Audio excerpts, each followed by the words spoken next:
কাঁচা আমের শরবত বানিয়েছি। গরমের মধ্যে এটা অনেক বেশি উপকারী। দেখি তার কাছে নিয়ে যাই, সে কি বলে।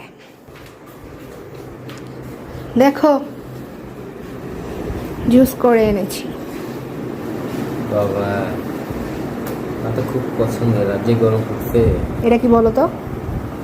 এটা সম্ভবত আমের জুস না? হ্যাঁ, কাঁচা আমের জুস। খুব ভালো। খেয়ে বলো কেমন হয়েছে।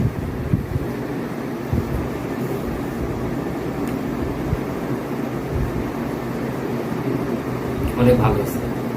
বরাবরই তুমি তো জুস অনেক ভালো বানাও। রেটিং ভালো কত হয়েছে। দাও? রেটিং 10-12। খুব ভালো লাগছে গরমের মধ্যে। এটা অনেক উপকারী, আপনারাও চাইলে বানিয়ে খাইতে পারেন। না ধন্যবাদ, আসলে এই গরমের মধ্যে খুব উপকারী, আপনারা চাইলে খাইতে পারেন।